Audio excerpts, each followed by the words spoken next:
Hey everybody, my name is Jim Farmer. I'm the festival director of Out on Film, Atlanta's LGBTQ film festival. This is our 35th anniversary year, and we have some amazing programming. One of our most popular nights is always horror night, so we have some great films as part of horror night this year, one of which is the world premiere of Love Island. I'm going to read a description of the film, and we're going to talk to some principals from the film. The perfect summer vacation escape away from COVID lockdown New York City quickly spirals out of control for a group of friends on the infamous, picturesque LGBTQ party haven of Fire Island, as they find themselves slowly being picked off one by one by manic, obsessed killer. Please welcome the director of the film, Myles Clohessy, producer Antony Ware, and producer Ramsey Heitmann. Hi there. Thank you so much for joining us. And let me just share a little bit of bad news for those of you who might be watching afterwards. The world premiere is tonight.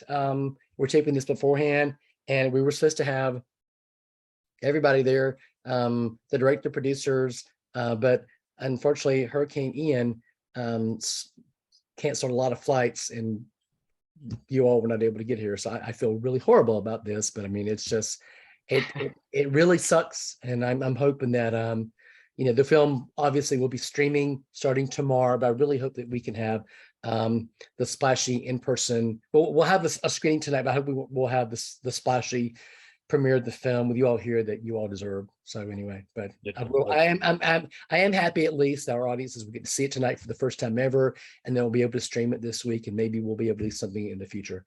Thank you all so much for joining us. My programmers and I really enjoyed this film. I've always loved horror films. I'll start with you, Myles. So what made you want to do this? I think I was spurred on just from my love of Fire Island, actually. Growing up in New York, it's kind of, there's only two places you really go to the beach in New York, and it's Fire Island or you go out to the Hamptons. And Fire Island was always the more beautiful location. So I think the script got spurred on just from my love of the island and just visiting there most summers with my family or friends. And, it's a beautiful place, no cars on the island. And through that, I kind of got sparked onto the idea of like, well, there's no cars, there's not many places to get away, and the ferries stopped running after a certain time. And through that, it kind of clicked in my head, well, that'd be a great premise for a horror film right there. So it kind of started with that kind of logic. After seeing this, I might be too scared to go to Fire Island. No, you could be scared of other things other than manic serial killers, but it's a pretty great place to visit if you ever get up there. Yeah. Antony, Ramsey, can you talk to me about coming aboard and why you wanted to help make this? Yeah, so for me, we're all best friends, so that's Okay. that's kind of where it started. We started with creating the production company, and then we shot our first short, and then from there we just kind of got the appetite to keep creating film. And so we're on board no matter what. So Myles has an idea, he wants to write it, we all come together, we create it, and we jump on board, and we all love it. And I also personally love Fire Island, and I'm also gay, so I really love Fire Island. And so and so this was right up my alley, and horror films is one of our favorite genres of film, so that's why we're here. Ramsey? Yeah, as a producer, this was my first feature, so I knew it would be a learning experience. I've also, I had never gone to Fire Island at that point, and I've heard many good things, many crazy stories, all positive, of course. So I thought it would be a perfect opportunity to go and stay and really learn from Antony and from Myles, the film process. I had been an actor beforehand, so. Yeah, Myles gave me the opportunity, and Antony led me in the right direction, and now here we are. Well, why is Fire? There are two movies I can think of that were filmed in Fire Island this year. Why is Fire Island, such a booming right now? Maybe Antony, you can answer that. Yeah, I could say. I could say, Jess, I don't know if Jim, have you ever been to Fire Island? I've never been. I've always wanted to. I've got to go soon. So I will say, outside of the beauty part that Myles describes, when you're on Fire Island, you literally feel like you're not in New York City. So for us, it's a good departure from that. Living in New York is insane. So just to have that peace, that tranquility, that beauty of like an actual island. But the other part of that is the gay culture is very strong in Fire Island. So I think with a lot of the films that are coming out, already came out, like Fire Island, which already came out, I think the Bros film also has some scenes on Fire Island. It's a very booming Exactly. Yeah, and it's a very booming gay scene, and I think people are starting to gravitate to that even more so because it has years of culture. And I just think now it's starting to come into more popular culture, and now film is taking advantage of that. Great. When I was growing up, I always loved horror films. I remember specifically, seeing Halloween like 4 times when it came out, and then just continuing to watch horror films. And I thought I was alone, but as it turns out, a lot of gay people like LGBTQ, like gay people like horror films. Why do you think that is? We like to jump on each other and grab each other. They're the perfect first date movies. Yeah. Do you all have favorite horror films? Man, that's hard. I'm really liking the new highbrow sort of horror films coming out, like recently Hereditary, Midsummer, things like that are a little more like lesser. When we set out to make this film, we set out to make kind of like a classic summer slasher of the 90s John Carpenter modes, and which are great, and they're always fun, and they're simple, and they're basic storylines that everyone can kind of jump on board and have a fun time with. But I'm really loving the new highbrow kind of horror thrillers that are coming out nowadays. Yeah. I don't know, I'm still a stickler for like traditional, like it was my favorite horror movie like growing up, the original, and then the remake, honestly, I love it probably even more so, which is really hard to say. But the remake, I don't know, it's really phenomenal. I'm still like that traditional monster in the house type of feel when it comes to horror films. I think jump scares are what I look forward to, and so that I'm still in that lane. So it would probably still be my favorite right now. Yeah, I agree with Myles on Hereditary. Hereditary kind of ruined me for a while. That one got me pretty bad. I'm a big fan of the Conjuring series just because the way that they film is very interesting. And the director of photography in those films takes a lot of risks, and I think that's awesome in film, especially horror films. And then in terms of thriller stuff, Myles knows Shutter Island has to be one of my favorite films of all time. Yeah. That's great. The so-called slasher film, has been done a lot, but yeah, this felt so fresh. I mean, when you were starting to make this, what are some things you specifically wanted to do, and what are some things you specifically did not want to do? Well, we didn't want to fall in the mode of like not having some kind of more built-in storylines and backstories with the characters. I think, unfortunately, we had a very limited time to shoot this. It was at the tail end of COVID, where much of New York City was still shut down. So we were really limited in a lot of scopes, but we wanted to try to keep the storyline simple. In most slashers, it's, man in mask or, mysterious person hunting a group of individuals. And you keep it pretty simple like that. So we wanted to go in that same vein. But I think, as Antony and Ramsey can attest to, adding in the LGBTQ thing and really making those relationships kind of, stand out a little bit more, not keep them so basic, was something important to us. Yeah, just being true to the location, because there's no way I don't know, it would be weird, I think, to shoot a film on Fire Island and not have some type of gay culture connected to it. I think it would be, I don't know, a little bit of an issue to do that. But I think it just made the story more interesting. Logistically, I think also when it comes to Myles, his style with lighting and his style with the camera work, I think that also made it a little different. Everything is intentional in that film. The set dressing is all intentional.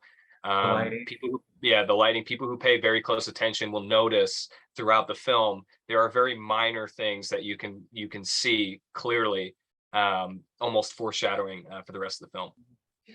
Okay. In a lot of films like this, there's the final girl, and it's not really that here. Can you talk about that? Yeah, well, I guess, just back to the LGBTQ thing, we wanted to make it's at its heart, it's a gay film. We have a lesbian couple in there, we have a gay couple in there, we have, straight people in there. And just like Fire Island is sectioned off in all these sections, there's a gay section, there's a lesbian, traditionally anyway, a lesbian kind of town. What is it called? Cherry Grove. And then there's kind of, Ocean Beach, which is, traditionally more families and stuff like that. So we wanted to get a picture of everyone in there. But, it's important that our leads, we're gay and that we were, staying true to kind of like the tradition of the island, which is, it isn't, I don't know of another slasher or, something in that genre that has a gay lead that's in a gay relationship and that sort of thing. So I think we are unique in that attribute. Nice. You got some, I mean, we have a great cast here. I mean, you have some real heavy hitters, Connor Pello, Jonathan Bennett. How did you go about arranging your cast? Well, I think with Jonathan, I mean, I'm obsessed with Mean Girls, like many people, and so when we were talking about, a good leading man for that part, for the is it okay? I don't know. Can I say what he is in the film, or should I not say that? Is this shown after the film? Most people will watch this. Well, I've seen it already. After, yes, Okay. most people will watch this after they've seen the film. Okay, so he's as the killer. Wow, so crazy. As the killer of the film, we wanted a person, that would be familiar to people. Lots of people are obsessed with Mean Girls to this day.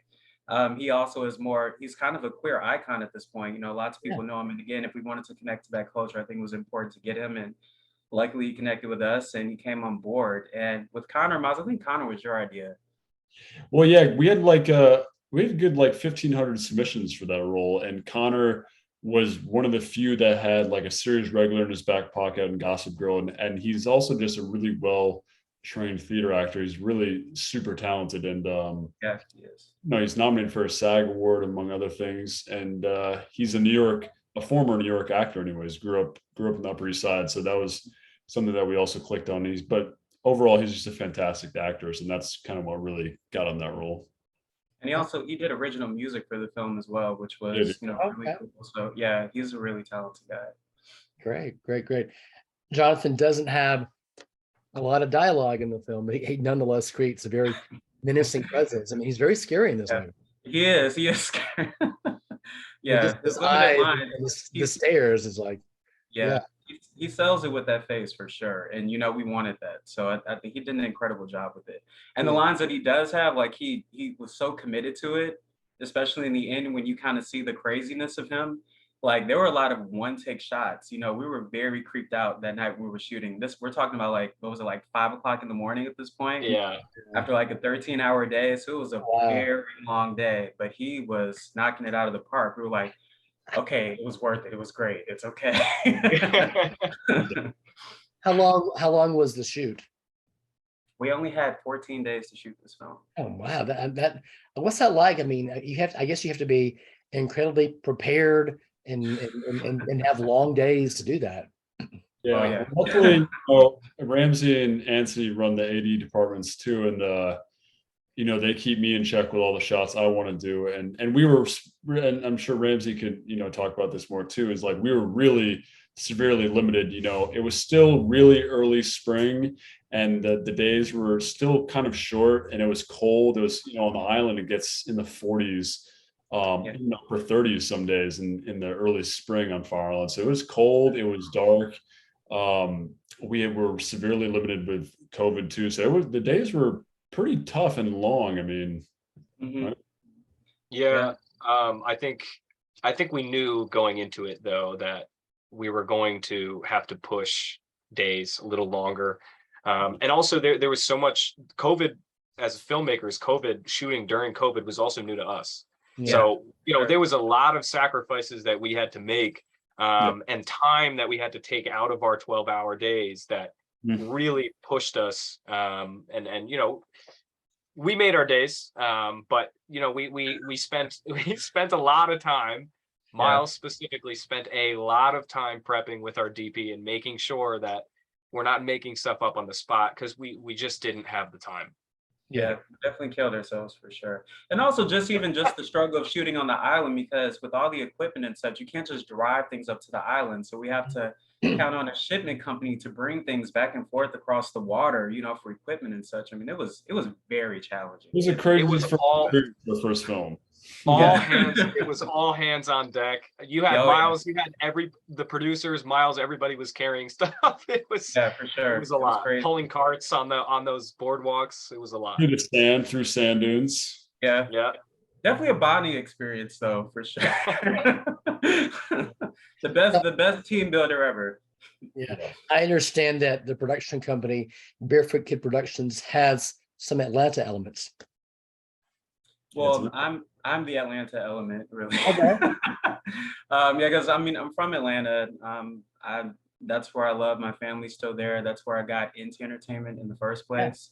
I'm a dancer by trade. That's where I started dancing professionally. So Atlanta is where my heart is, and so I still have connections to entertainment companies and such there because of my background there. So that's definitely the Atlanta element. Okay. Where are the rest of you located? Well, I'm in LA now, but me, Ramsey, and Antony all for the past, what has it been, 8 years now, have lived and worked together and been friends in New York City. So New York City is where our home base is, and Ramsey's in New York, Anthony's in New York, and I'm in LA at the moment. You said you've known each other for 8 years. How did you all meet? I mean, so we all met. So Purchase College is where we were all in school together, and there was actually a just really quick. Have you seen Magic Mike before? Yes. I'm a gay So- man. I'm a gay man. Yeah.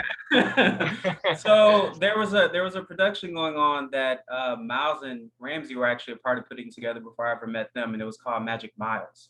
So we're doing a spin on that. If anyone wants to look it up on YouTube, Magic Myles, it's incredible to watch. But they were putting the show together as a fundraiser, and there was a choreographer there that pretty much sucked. And if she's watching this, I'm sorry, but that's the truth. And so someone else that I knew was dancing on as well. So they brought me in and introduced me to Myles and said, you should meet Antony. He can do some choreo, da da da da. I did one rehearsal with them. They saw that I was trying to make them look sexy and not trying to make them look like trash, basically. And so I worked really closely with them, helped them put it together. And that's how we really all connected at that point, was from that show. That's great. That's great. So my last question is, what's next for all three of you, and what is next for Love Island? Well, Love Island, we're selling right now. It's currently going to the American film market in November. So we'll be working on that. We have some good distributors interested in the film. So hopefully we'll have an announcement about that in the next month or so. Nice. We're planning a limited theatrical release with, streaming on a lot of platforms. That's the plan of that. We've had a crazy year. We've done, our production company's done 4 feature films now in the past year. We have another horror film coming out. We shot in May in New Orleans that will be finishing editing soon. Our Western is actually premiering in New York City next week, so that will be pretty big. And that will be out to the world probably in the next couple months too. And then we did one more. It was a crime drama called Return to Danger, and that's still in the editing phase. So it's been a crazy year. We got 3 more films left to come out along with Fire Island. So it's going to be an interesting year. Do any of these others have gay themes? Not really, actually, no. I think, Bayou a little bit, but not really a focus as far as this. Yeah, it find its undercurrencies in some films, but gotcha. Yeah. So Ramsey and Antony, what are you working on next? I mean, I would echo all of that because we're all involved in that entire process. And so, I mean, honestly, that occupies a lot of time. Ramsey and I were also just recently working on another film that's starring Lou Ferrigno that actually is at a pause right now. So we'll pick that back up, but we're currently working on that. But everything that Myles is doing, all these films, we're completely involved in all these things. So that really is our next year for the most part. In addition to now trying to start pre-production for a different film while we're in the midst of post-production for these films. So it's going to be a very busy rest of 2022 and a very busy 2023. Sounds like it. Yeah. Ramsey, real quickly. I know you'll have to scoot in a minute. What are you working on next? Yeah, I mean, Antony and I are a nice 2-man team, AD team now. And I personally, I don't enjoy doing films without him. We work really well together. So right now, like I said, we're kind of in a weird pause for this film going on. And in the meantime, I'm working on a bunch of actually local news shows in Tampa. So you can imagine what that's been like for the past couple of days. Exactly. Yeah. So I mean, just pursuing more AD activity, and like I said, Myles, Antony, and I are all pushing our scripts that we've had and helping out with post and pre on this new film. Got you. I am sick and sad that you all cannot be here for the world premiere. Us too. I Us would too. love to have had this premiere, to have you all here and engage with the audience. But I am nonetheless happy and honored that we are showing the film. The film screened, well, by the time this film screened September 30th at 9 o'clock at Outfront Theater, it is now streaming for a week. So please catch, if you didn't catch it at the screening, the live screening, please watch it via streaming this week. Myles, Ramsey, Antony, it's been a joy talking to you. Congratulations on the film. I'm so happy that we're showing this, and I'm so excited to be able to share this with our audience as well. Thank you all so much. Can you please just Our make sure to pleasure. emphasize how much we love them as well, and that we wish we Yes. could be here. So, like, Yes, honestly. and I'm just down there. I'm just so sad, but yeah, maybe I would love to do a makeup sometime when Matrix is available. Definitely. Great. Thanks so much, Jim. Really appreciate Thank it. you all so much. Y'all take care. Thank you. Take care. Bye-bye.